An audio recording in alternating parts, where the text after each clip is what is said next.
Bonjour, je suis Hakim La'alam et je vous propose ma chronique du samedi 21 juin 2025. Elle s'intitule « Militer pour ce droit humain à faire baver le crayon hors du cadre ». Oui, je sais, les chaînes de télévision ont été réprimandées pour avoir interviewé à visage découvert des candidats au BEM devant les centres d'examen. C'est bien, le droit à l'image, la protection des mineurs et tout le reste, j'applaudis. Non, en fait, le truc qui m'interpelle aujourd'hui, ce sont les interviews de candidates et de candidats aux épreuves du baccalauréat, examen ayant pris fin ce jeudi. On leur tend un micro, on leur demande comment se sont déroulées leurs journées d'examen et quasiment le phénomène identique qui se produit et reproduit. Les mêmes réponses. Ce que je désigne par les mêmes réponses, c'est en fait ce que j'aurais aussi pu appeler réponse championnat Ligue 1 Mobilis. Invariablement, vous avez ce joueur ou son clone d'un autre club, mais avec la même coupe de cheveux comprise dans le pack, et qui répète ceci en boucle tout le temps que dure son interview d'avant ou d'après match ou de stage bloqué de préparation. Alhamdoulilah, tout s'est bien passé ou tout va bien se passer. Il n'y a pas eu de préparation spécifique. C'est une rencontre comme toutes les autres. Nous sommes jahzin, prêts.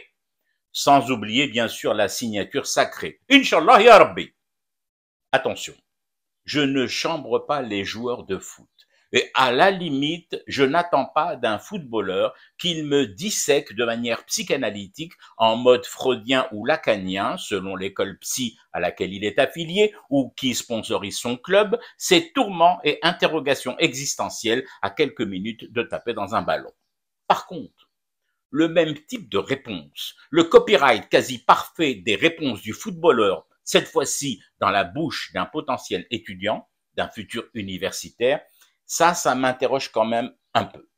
Notamment sur le phénomène de formatage. Comment vous dire? Il n'y a plus d'encre de stylo qui dépasse le trait. Ce n'est visiblement pas ce qui est attendu de l'interviewé. Pas le droit de baver un chouïa hors des herses limites tracées et posées. Pas l'ombre d'une étincelle d'originalité. Pas un gramme de folie saine qui permettrait au candidat de sortir de quelques millimètres du cadre. Et d'année en année, je me tiens encore plus fort le ventre en m'imaginant que l'année d'après, l'année suivante, au sortir d'un examen du bac, un élève réponde spontanément, et sans que cela ne choque plus personne d'ailleurs. Alhamdoulilah, la rencontre s'est déroulée dans d'excellentes conditions, la pelouse était dans un état parfait, praticable, nous avons appliqué à la lettre les consignes du coach, et grâce à Dieu, au prophète et à Dawil Walidin, mes camarades et moi espérons le maintien. Ça peut faire juste rire s'il n'y avait pas cet après pour les lauréats, l'université. Et après l'université, la vie. Une vie, hélas, déjà formatée dans les 5,50 m du mimétisme. Je fume du thé et je reste éveillé. Le cauchemar continue. C'était Hakim La'alam, je vous retrouve demain pour une autre chronique et une autre façon de dire son amour pour l'Algérie.